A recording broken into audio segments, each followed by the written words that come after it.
different channels. Good morning, everyone. Well, actually, it's good afternoon, right? It's still a little morning Yeah. here, but good afternoon, everyone. Welcome to today's Lunch and Learn Live. Carissa and I are so excited to have you guys join us. Let me see if I can fix my thing. So we are, again, back to the streaming in two different platforms. So managing all the tech on that. But you guys, the Dr. D TikTok is live and running. So be sure, if you're not following us on TikTok yet, to go ahead and follow us on TikTok. So I hope everyone is having a fabulous day. Give us a hello as you join in today. We've certainly got a very important topic coming up today that comes across a lot, whether you are new to South Bay Wellness and Dr. D or you are a veteran. I'm sure that this will apply to you. So how many of you feel like you are on a weight loss plateau? And by the way, if you feel that way, you should be registered for our True Body Reset program, which starts on Wednesday. This is a flagship program for us because it is going to help you move past the weight loss plateau. But if you've been, eating clean, exercising more, and the scale is not budging, you're definitely not alone, right? Right, Carissa? Yes, definitely. Yeah, I think plateaus are probably one of the most frustrating parts of midlife health. And the thing is, yes, they happen for real. Yes, there are fixable reasons. And yes, we are going to go through 5 of those most common reasons today so that you can actually get unstuck. So we're going to share with you some of the things to do and what to do about each one so that you can finally get that scale moving again. And of course, like I said, if you're not enrolled for our True Body Reset program, get yourself registered. It starts on Wednesday. It starts on Wednesday. I'm looking for a link here, you guys, to post in.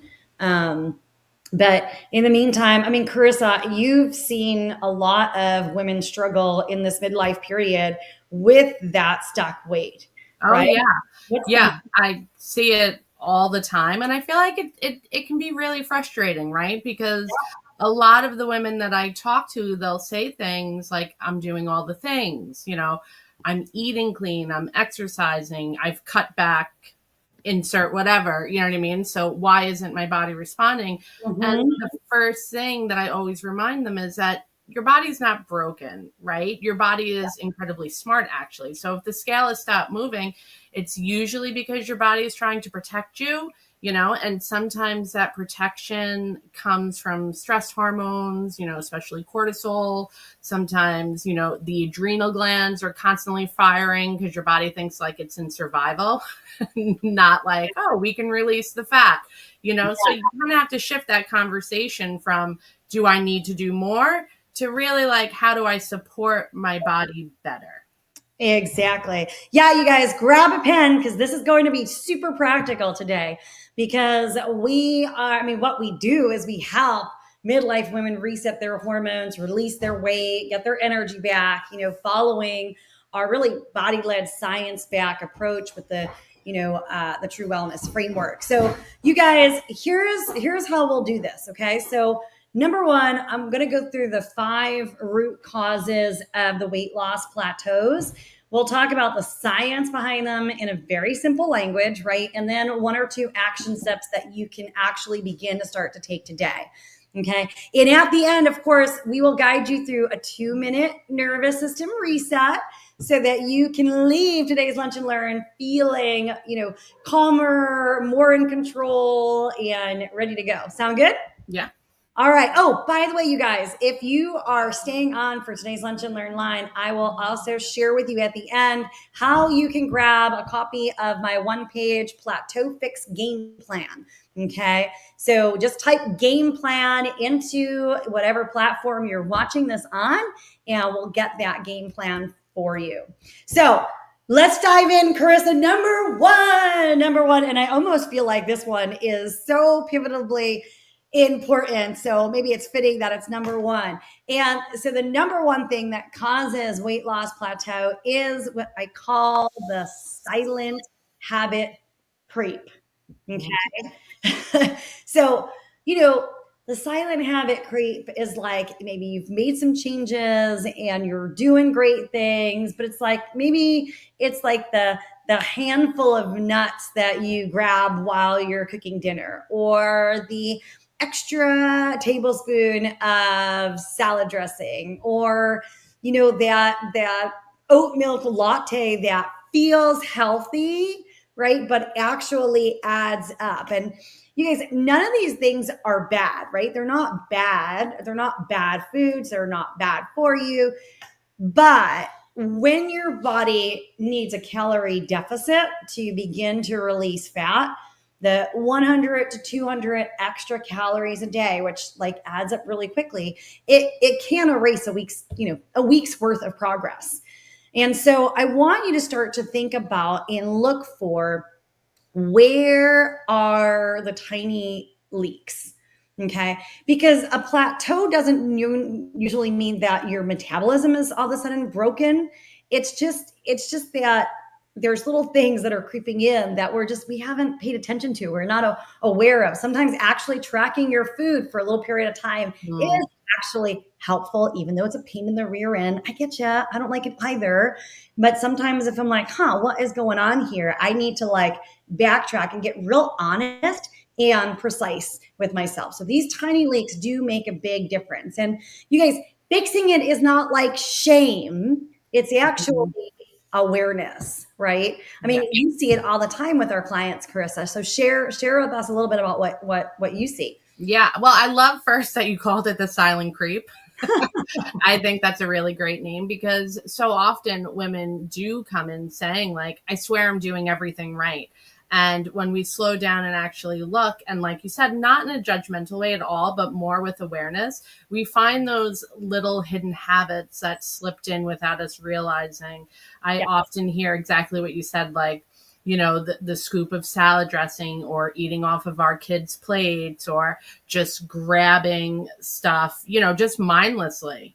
Almost. And I think the thing is that it's not about willpower. And you said too about beating yourself up. Most of the time, those little habits kind of creep in when we're distracted, right?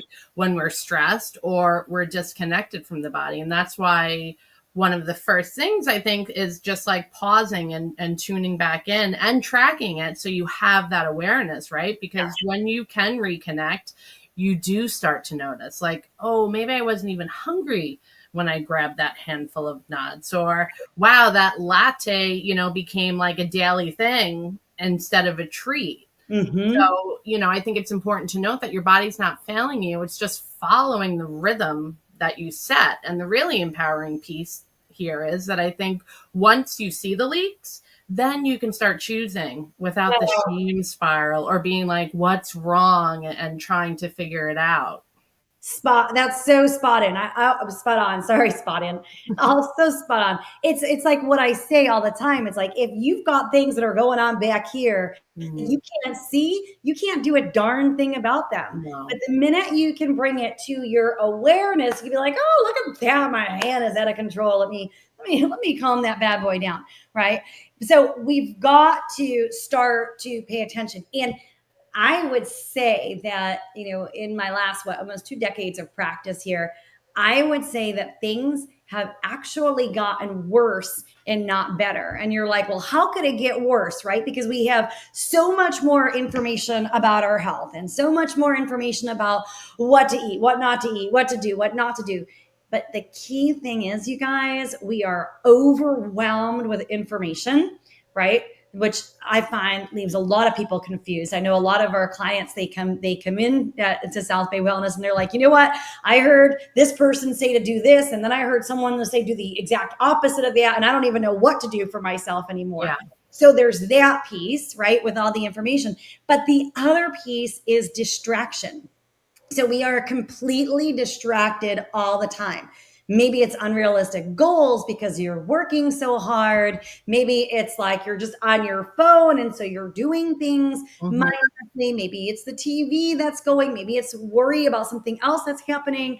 So we are so distracted. And like I said, like over the last 2 decades, I'd say that distraction has actually gone up, not down. And so, what we're calling here the silent habit creep is a really big deal. And you guys, so I know you like the name Carissa, silent habit creep, but I love creep because it's got two meanings, right? It's not just a creep because it sabotages our weight loss, but it's a creep because it's going up. So we got both plays of creep there. So let's talk about what to do for it, you guys. So I want you to do two things, right? I said for each one of these, I'll give you two things. So number one is, keep a log.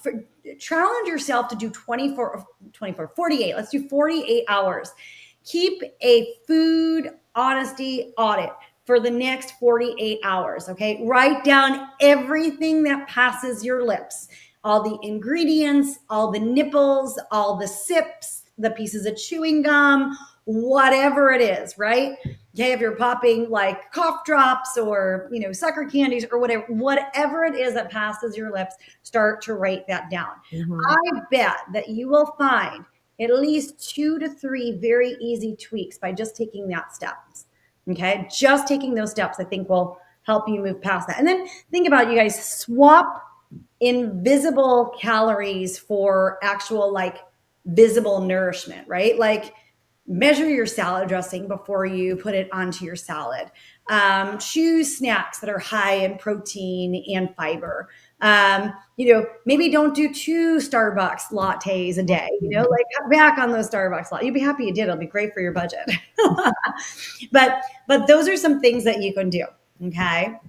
So that was number one. Number two, and you guys, we talk about this all the time because it's so important, but that is the stress and the cortisol, you guys. When stress and cortisol are in overdrive, your body shuts down its weight loss.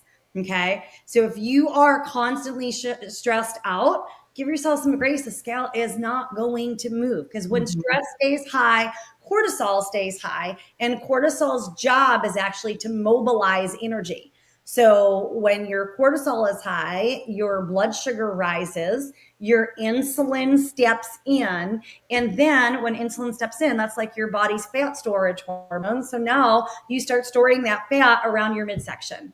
And at the same time, what it begins to do is it ramps up your cravings, and it also messes up your sleep. Okay. So now you've got like the trifecta going on because you've just been, stressed out and your cortisol's been pumping through. So, and we see that a lot. I mean, Carissa, I know in the day to day when you're working with our clients, you're always having conversations about stress and cortisol and mindfulness and meditation and breathing, right? All the time. Yeah. And I think that's a really important piece because, again, it brings us back to that it's not about willpower, right? You can be eating clean, you can be exercising, but if your cortisol's high, then your nervous system is in overdrive and your body literally, it won't let go, right? Because it thinks it has to protect you. Yeah. And I do see it all the time. Like when stress is running the show, weight loss feels impossible because the reality is your body's stuck in survival mode, right? And I think the flip side is when you start calming that stress response, whether it's through breath work, setting better boundaries, meditation, restorative exercise, you're actually allowing yourself to rest. And then suddenly the body feels safe again.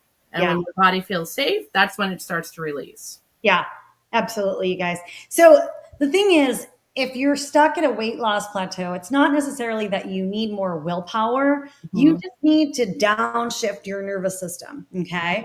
And when you downshift your nervous system, then you're actually putting biology on your side. So think about it. I always tell people, I've got the Dr. D's, ABCDs of mindful eating.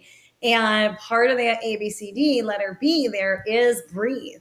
So before, guys, start this right away. Before you actually sit down to eat, I want you to inhale through your nose, take a nice deep breath, and then exhale out your mouth. Big, deep breath, okay, before you eat anything. And you want to do this like 6, 8 breaths so that what you're actually doing is shifting your, your body systems down. So bringing you back in that rest and digest phase, which will improve your digestion, improve your satiety, and you guys improve your decision making, right? Because if we're stressed out, we're not thinking about what we're eating. We're just kind of we're doing. We're just in motion. Okay. And then the other thing I would suggest too is cut stress off, like, okay, fine. You're a busy professional woman. You're, going to your board meetings, you're managing all your employees, you're growing your business, you're doing whatever it is that you're doing in those areas. But like, pick a time, like maybe it's 8:30 at night. There's no more work. There's no scrolling. There's no more news. Maybe you're just doing some light stretching. You put your legs up on the wall. Maybe it's a warm shower to reset your brain. Stuff to tell your body it's safe, right? I think, yeah, you just have to be intentional about it. Because honestly, just even speaking for me, like nervous system work was pivotal for me. You know what I mean? It's like I knew all the things. I've reached plenty times my goals, but then I kept just doing this, like going back and forth, back and forth. Yeah. And nervous system work is like one of those things that it doesn't really look flashy, right? Because you're not burning calories on a treadmill and you're not putting all this focus into what you're eating. But for me, it changed everything. So when I actually started practicing things regularly, not just here and there, like I did it daily, every day, my cravings calmed down, my energy evened out, and I really didn't feel like I was fighting my body all the time.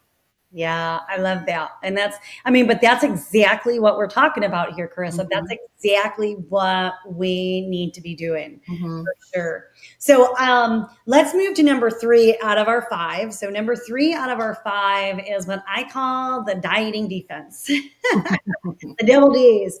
And this is, what it is it's a fancy word is metabolic adaptation. Okay. So when like you're eating less for weeks or months, your body like raises the red flag. Your body's not stupid, right? It's like, oh gosh, look at that. You've been eating less. Guess what I'm going to do? I'm going to like lower down the fire. So now like when you're at rest, your body is actually burning fewer calories. Okay. And often you guys, from the scientific literature, the number is about 10 to 15%. So depending on where you've been restricting yourself at, your metabolism will begin to slow 10 to 15%. Okay. And then not only that, but what'll begin to happen without you even realizing, going back to silent creeps, right? Without you even realizing is maybe you'll start fidgeting a little bit less. Maybe you'll start walking a little less. Maybe you'll, sometimes during the day we have movements. Like I'm here talking and my hands are going like this, but we'll find that, okay, we're restricting. We're not even consciously like limiting our movements now. So we're not even burning those extra calories. Okay. And these things, they drop without us even paying attention, without us even noticing.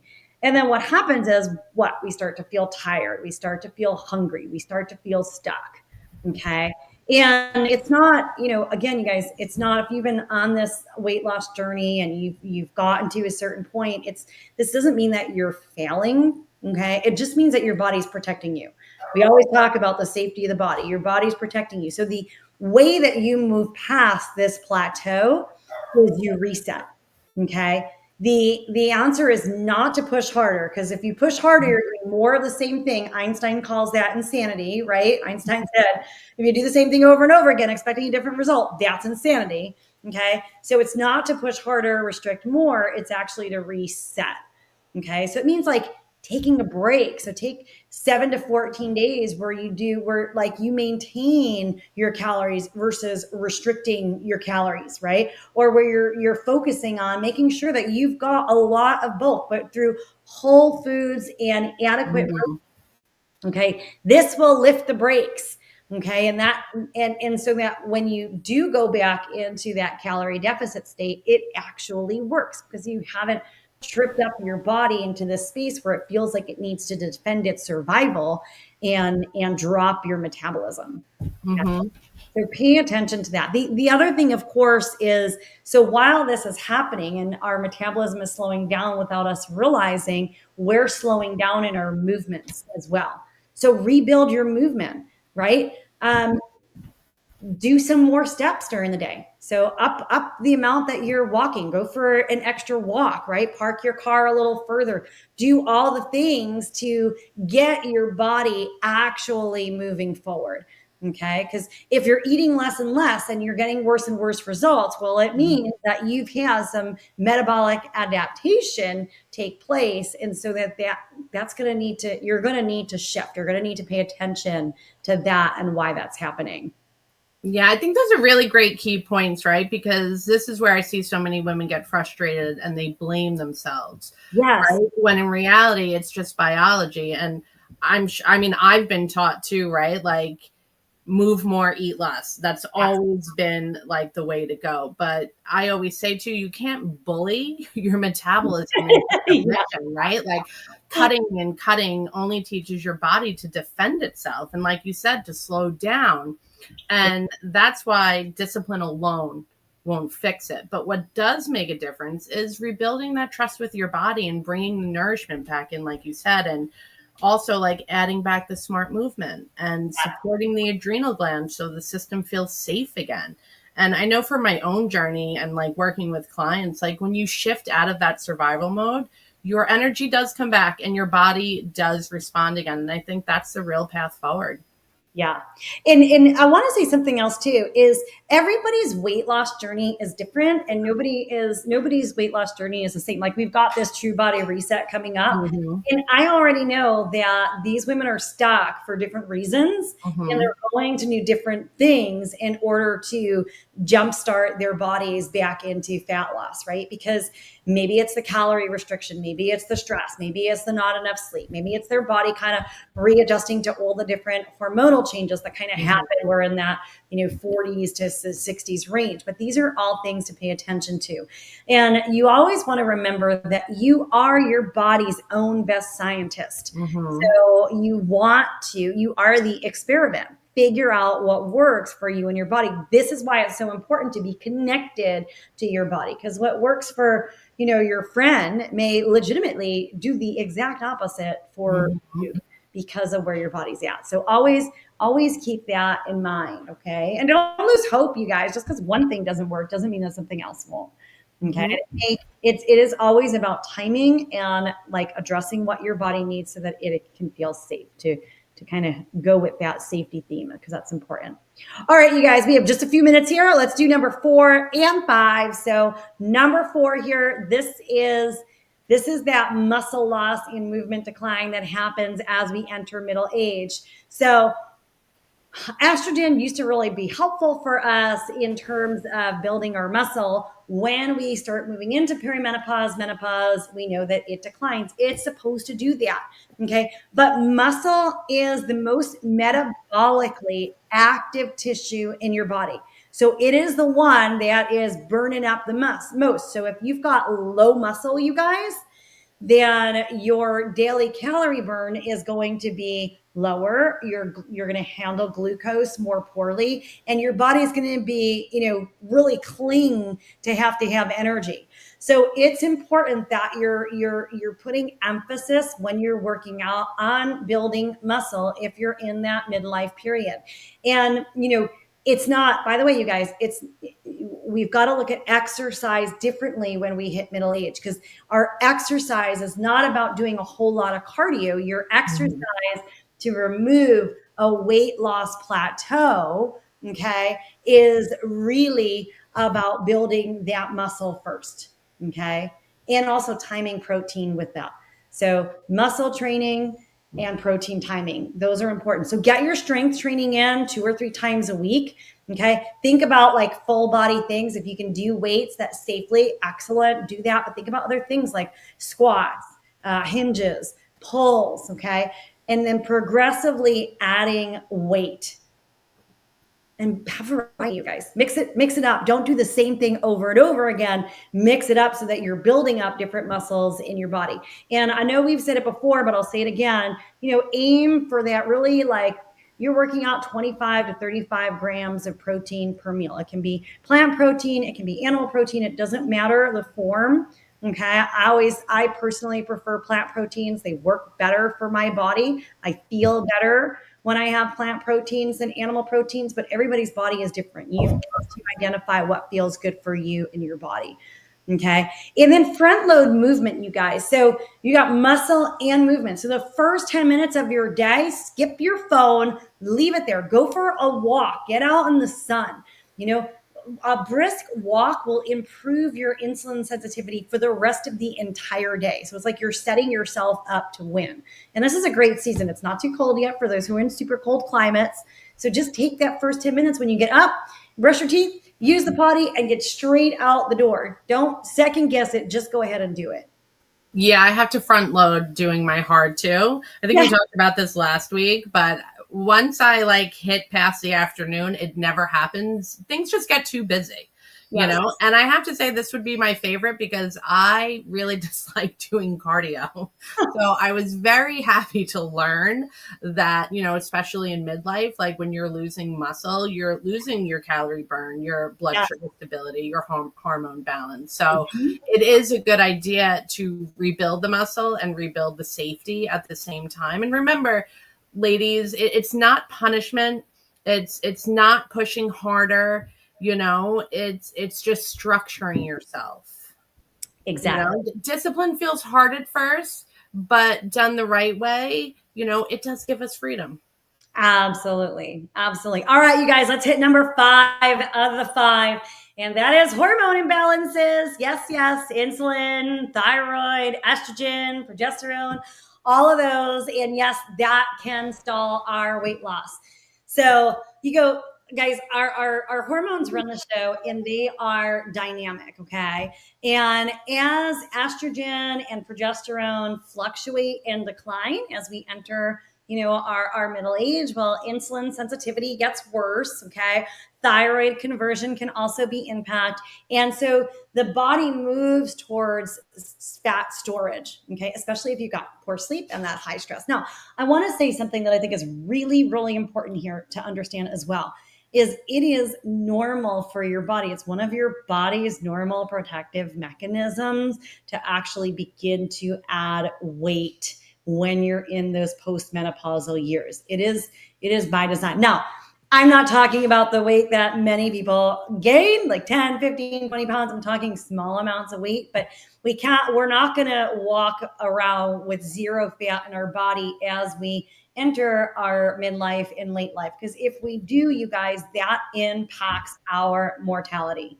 Okay. So I want to be careful with that because I think there are some unrealistic expectations out there. And again, we want to work with our body. My goal is not necessarily about aesthetics. My goal is, for me personally, this is my personal health goal, right? Is to feel good, to be able to be active, to be able to live long, fruitfully, actively, right? I don't want any of my kids having to wipe my rear end when I get older, right? I want to be able to do that myself. Mm-hmm. So it's really important to work in conjunction with your body. Now, hormones, they're not in charge of you, okay? But they do set the rules of the game. So when we match your strategy, and everybody's strategy for getting up their plateau is going to be a little bit different. That's why, sometimes you need that one-on-one support, okay? But the strategy for you needs to match your biology, okay? And when your strategy matches your biology, that's when your body becomes responsive again. So a couple things to think about, you guys. So think about your meal timing and the quality of your meals.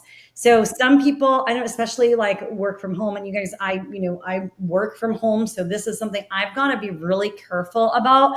And that's like, I could graze all day long, right? But when we actually sit down and eat a meal and build a meal and eat it at a good time and have that protein, the fiber, and the healthy fats present at that meal, okay, your body begins to feel safe again. And you will find that if you are that person that's kind of all throughout the day, you'll find that you'll actually start your weight loss will start to happen again.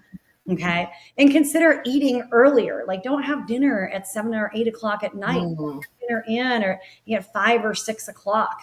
Okay. And if you can't do it every single night, I know sometimes there's work constraints, or if you have kids and you're playing taxi service or what have you, then do it as often as you can.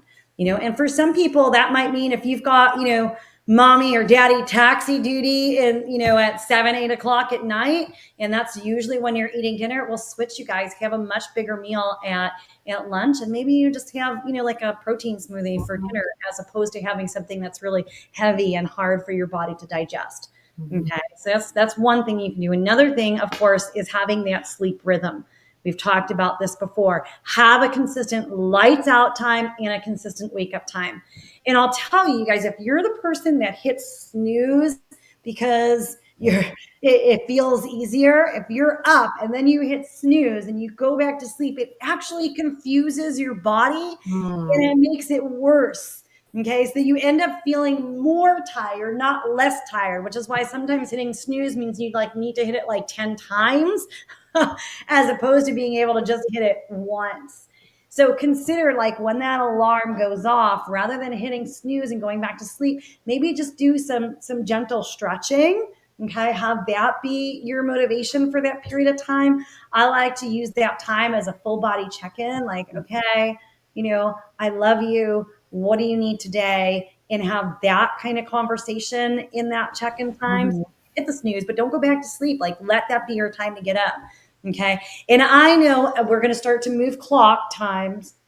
It is important to have that first morning light. So if you are someone who has to get up as it gets dark, as the seasons change, then make sure you get yourself like a very full spectrum light bulb, not the LED garbage, right? But get yourself a full spectrum light bulb and put it somewhere where you're going to turn that on if you've got to get up early in the morning, and let that help to reset your system. So sleep is a powerful hormone resetter, you guys. Okay. And of course, if you suspect that you have like thyroid issues or, significant insulin resistance or things like that, then you should seek a practitioner to get some of that, individualized and testing support. Yeah. So I know we're at time here. But I just want to say, like, if anyone's feeling stuck, I don't think, I know we keep repeating it, but it's worth repeating. It doesn't mean that your body is broken. I think plateaus aren't failures, right? They're feedback. And your body is kind of always talking to you. It's always adapting. And when we listen instead of fight it, I think that's where the shift happens. So whether it's, watching for those habit creeps, or managing the stress, the cortisol, the rebuilding movement and muscle. And like you said, honoring your role that the hormones play. Yes. I really love what you said about that. Like, that small protective shift in midlife is actually your body's wisdom, not a malfunction. I was like, oh. It was, you know what I mean? It was profound, because sometimes you enter this phase as a woman and we feel like, why? Like, what's wrong? But really, we should just be tuning in and be like, hey, body, like, what is it do you need now? Is it more protein? Is it more sleep? Whatever it is. Yeah. So I just love that you said that. And I think just anyone watching, like, just starting like with something small. What's one small, respectful shift that we can make today, this week, just to show that your body is listening. And if you're not signed up for Wednesday, I definitely would sign up for Wednesday. You know what I mean? Because like you pointed out too, you're going to be able to help women shift for what they specifically need, not what, we're told. Exactly, guys. Yeah. Weight loss plateaus, you guys, they're multi-factor and they're different for everybody, right? It's rarely just one thing. And when you really start to line up your awareness, your stress regulation, your metabolic resets, you have the expert guidance, the accountability, your body will become responsive again. So those of you who are needing support, our True Body Reset program, which is specifically designed for women in midlife to be able to release the weight that they've been holding onto. Okay. We've put all these pieces together that we spoke about today, into a very simple plan with that extra guidance, that expert guidance to support. So you're not just guessing or throwing darts at the dartboard, as I like to call it. So if you want more information, you can put info in there, or I did put a link into most of the platforms, but if you message us info, then we'll go ahead and get that for you. And for those of you who are here, if you want that 1-page Plateau fix game plan, just leave in the comments game plan and we'll get you that PDF as well. All right, you guys, whether or not you join us in the True Body Reset, pick one action for today, like Carissa said, and start it for the next 7 days. Jump in, get it done. Don't let it be another thing on your to-do list that hangs out there and quietly disappears and dies. And it just feels worse when we do that, right? Like, because just understanding like your body isn't against you, it's protecting you. I think the moment that, we really feel into that and we start working with it instead of against it, like that's where the freedom lives, everyone. Yeah. And that's ultimately all what we want. Yeah, absolutely. Absolutely. All right, everyone. We'll see you next week for next week's Lunch and Learn Live.